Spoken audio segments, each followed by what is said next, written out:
Hello everyone. Today we're going to talk about opposite wing attacks and I'm going to use an old school game for an example with the white pieces, Daniel Harris, with the black pieces, legendary player Adolf Anderson. This is from their match that took place in Breslau in 1848 and they actually wind up tying at 5 games apiece. All right, so Harris had the white pieces, Adolf Anderson had the black pieces, and the subject we're going to talk about is just opposite wing attacks, opposite castling. Okay, so e4, e5, knight f3, knight c6, things look modern enough, and then we see this really old-fashioned move here. This c3, all right, with the idea of just simply building up a big pawn center. Now, when c3 is played, of course, the natural square for the knight is blocked, and this gives Black the opportunity to play d5. Of course, he doesn't have to play d5. He can also play knight f6. This is all based on the fact that the center of white is not adequately protected. So that's kind of like a mini lesson within the lesson, is that often when white does go to try to build up his big center, that he forgets or he neglects the protection of his e4 pawn. All right. In other words, he's trying to have his cake and eat it too. He's just trying to throw up center in a hasty fashion without really securing uh, the uh, the position, and this allows the counterattack. So that's why lines in this opening you'll see either knight f6 or d5 immediately attacking this unprotected and vulnerable e pawn. So for instance, knight f6, and often black will just keep going. Excuse me, white will keep going. He'll either play a move like bishop b5, initiating his own counterattack against the e5 pawn, or just keep it moving with the d4. And you have this Ponziani system, and often it will also transpose into a Scotch gambit. So for instance, e takes d, e5, and now we're in this gambit territory. So it's kind of a fun opening, a tricky opening, where you can lead your opponent astray by transposition. And then, for instance, knight d5, and you have positions similar to Alakhan's defense. Another possibility here after d4 is just simply knight takes e4, again d5, knight e7, pawn is recovered, knight f6, again with this double attack here. But white stands a little better here. If they say bishop c4, just solidifying this pawn, and then black has to deal with this space advantage. However, in the game, Anderson chose the classical response, just d5, just striking immediately in the center, willing to trade the d pawn off for the e pawn. So after c3, d5, bishop b5, again, counterattack against the e pawn, d takes, knight takes, and now you see the pressure building up against this knight here on c6. Queen d5, queen to the rescue, attacking two pieces. Queen a4. All right, and now, of course, white is not worried about queen takes e5 because after bishop takes c6, white will simply pick up the rook. Queen takes a8. So queen a4 and knight g e7 from Anderson. So now the knight is really on prise now. Harris plays f4, and Anderson takes en passant. Also possible is knight takes c6, knight takes c6. Say c4, queen e6, etc. And this kind of lessens the attack for white a little bit by just trading off here. Black has a busted up pawn structure, but in compensation, he has the two bishops, right? And there's this weakness on d3 that white has to keep an eye on. Okay, so It's a nice imbalance to have in the position. Okay, black has more influence in the center, two bishops, open lines, um, but white has good pawn structure and would have favor in the end game. Okay, but that D3 square is you know is pretty ugly at this point. All right, so black has a lot of compensation here for his messed up pawn structure. So white chose F4 in the game, and of course we want, if we're black, we want to get that knight off E5. So Anderson took en passant. He takes F3. Knight takes F3. Bishop E6. Castles king side, and now castles queen side. Now white plays D4, so no weakness on D3 here. All right, so um, here we have a situation. Both sides have castled on opposite wings, and usually in such situations, whoever can generate the fastest attack is going to wind up having the better game, right? Able to develop an initiative, okay, and start attacking first. That is usually the player that is going to wind up with the upper hand. And this is why in a lot of opposite wing attacks you see much more sacrifices than in symmetrical positions. Pawn sacrifices just to simply open up lines toward the opponent's king, right? Even piece sacrifices. If you look at games, opposite wing castling games, you'll see a lot more disregard for material in general, and this is something that you definitely want to keep in mind because the speed of the attack is usually, you know, of utmost importance in these type of situations. So let's see what happened. So after D4 was played by Harich, Anderson played Queen H5, and it's a sensible move. What he's doing is already setting up his attack against the enemy king. At the same time, he's taking his queen, excuse me, off the center line because you know C4 is coming, right, to hit the queen. So he's kind of making a defensive move, but also preparing for an attack. All right. Harris plays C4 here. Now, Harris figures, hey, I have time now to bring this knight to C3, right? And at the same time, threaten the fork at D5. Okay. Anderson plays Bishop G4. Very strong move. And I think Harris may have overlooked this move, and I think he was anticipating a move like knight takes d4, or not anticipating but figuring that wasn't really possible. If knight takes d4, it can be played, and knight takes d4, queen c5, initiating the pin, okay, with a curve from black. But then white can kind of turn the tables at the bishop e3 and give black a hard time here, and the position gets kind of murky. Rook takes d4, and then white starts utilizing the pin here. Beautiful exchange, sack right there. It's necessary in the position to maintain the pin. Then knight b3. Then black's only recourse is to play a move like rook d1.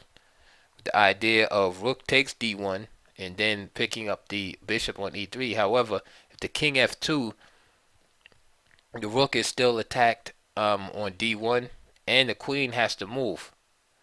All right, or just risk losing the queen here. So this position starts to favor white here, and I think Harris might have had this idea in mind. Knight takes d4. Instead, Anderson simply left his knight there on c6 and played bishop g4. Again, building up forces around the king side. Harris proceeded and played d5 now, attacking the knight. Anderson calmly played knight f5. Look at me making it dramatic by saying he calmly played knight g5. I don't know I don't know if he was calm or panicky, but it just sounds cool to say he calmly played knight f5. All right, so so after knight f5, bishop f4 was played. Now, of course, Anderson's idea is to play bishop c5 check here, right? Simple motif, bishop c5 check. Right, king goes into the corner, and then you play knight to g3 mate because of the pin, right, of the h pawn, with the queen here. So this is why Harris played bishop f4. The idea is to be able to deal, of course, with this idea after bishop c5, right? So he figures, hey, I can play king h1 now because I'm preventing knight g3. Now, what happens if just d takes c6? Well, bishop c5 check, and if we already showed that we can't really play king h1 here, so rook f2, entering into a pin. So now this weakens the protection of the knight here. So bishop takes, g takes, queen takes f3. So now you have a double attack on the rook. What else? C takes b7 check. We don't worry about capturing the pawn. We use it as a shield. And then just simply king b8. And white is in a whole world of trouble. Okay, we'll be getting mated shortly. There's no adequate defense there. So that's why d takes c6 wasn't played.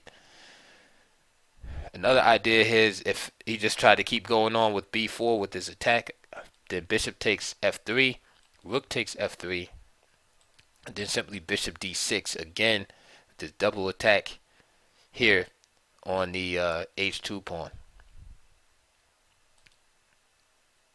So back to the game, and I just throw this in. Of course, if rook h3, then just queen e2. All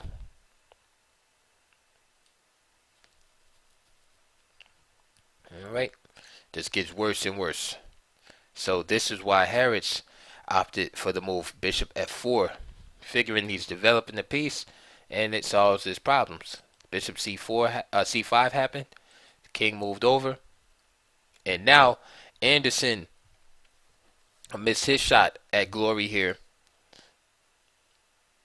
and played knight e7, which is again a knee-jerk reaction type move that most people would play. I mean, after all, the knight is on prise here.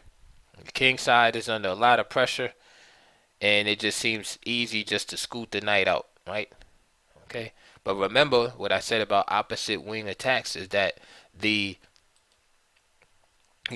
side that can develop that initiative first, right, usually is the side that gains the upper hand. All right, so even though the knight is being protected with knight ce7, this gives white time to formulate his own attack, right, to generate his own attack. So let's see, what could Anderson have done here? Well, what about just taking right away? Bishop takes f3. Now, so the move obviously that we're worried about is d takes c6, but that could just be met by bishop takes g2, king takes g2, queen e2 check with the same scenario, and the rook is going to drop, and black is going to mate white here. So you see the difference is fighting for the initiative as opposed to not fighting for the initiative, right? Again, if bishop takes f3 instead of d takes, that's the move we were worried about. Just rook takes. Now knight c d4. Again, notice the attack on the rook, much different, right? Because black has forced white to respond to his attack. This is called having the initiative. Okay, it is black that has white on the puppet strings here. Okay, that's the difference. So in contrast, what was played in the game was just knight ce7, and this basically just gives white, a free move, right? So with that free move, white starts attacking b4. Okay, now I'm sure Anderson anticipated this move after knight ce7. He's a very tactically strong player, as a lot of those players were in those days. I mean, there's beautiful combinations all throughout. So he figured, okay, after b4, I'll just play bishop d4. After all, the rook is on prise here, right? And okay, if he captures, It has a knight knight coming in here pretty strong. All right. Again, better than bishop d4. Just simply bishop takes f3 here. B takes again with this idea. Of course, it's not as powerful because now the bishop is going from c5, but still queen e2 here. So let's see what happens. So bishop d4, knight takes d4, knight takes d4, and now knight c3.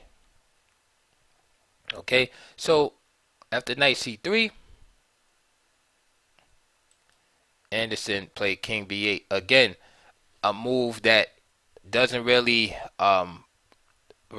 give white any problems, right? So he plays king b8, right? So now, although the material is even, white now has a far advanced queenside attack, where black's attack on the king side is stalled, all right? So this gives white the upper hand. All white has to do now is find a few good attacking moves here. Here, Daniel Harris played the move bishop e3. So it is an attacking move. It might not have been the best attacking move, but nevertheless, it's an attacking move. More accurate, of course, I've had the time to study and look at this game. Um, Queen a5, just simply attacking this pawn right here, right? Double attack. So let's look at the defense. So rook c8, that's one. But then you just play d6, hitting the knight on e7, that's hanging, and the pawn on c7. Knight e6, d takes c7 check, king a8. Now you have to move the queen, but it's okay because you've gained material. Knight e7, and then bishop e3.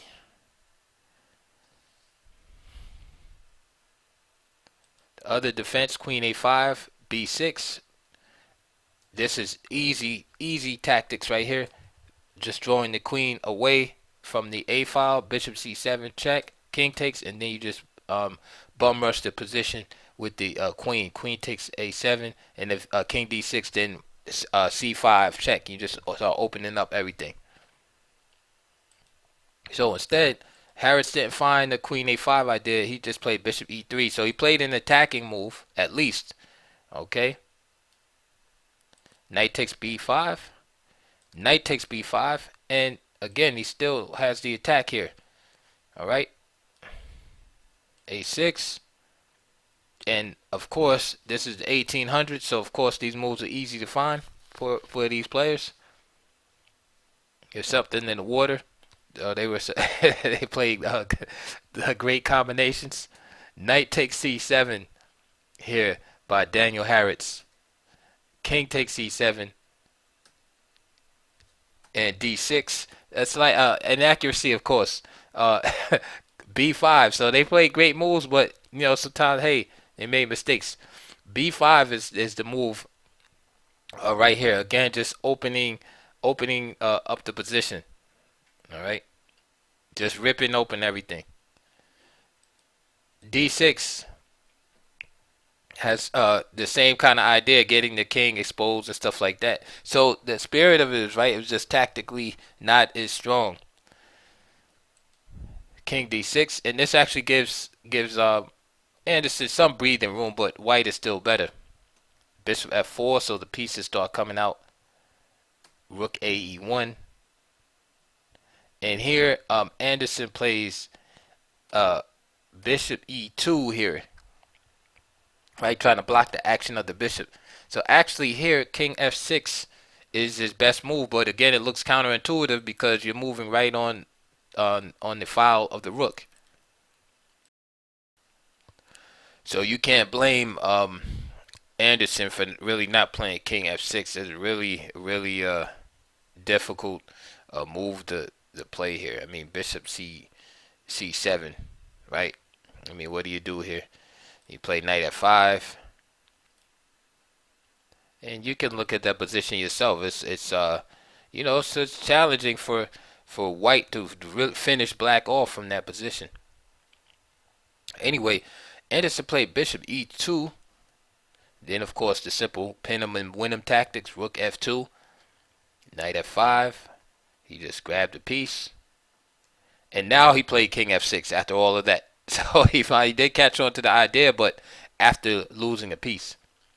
Bishop e5 check, king g6, g4, queen takes g4, and then just simply rook g2.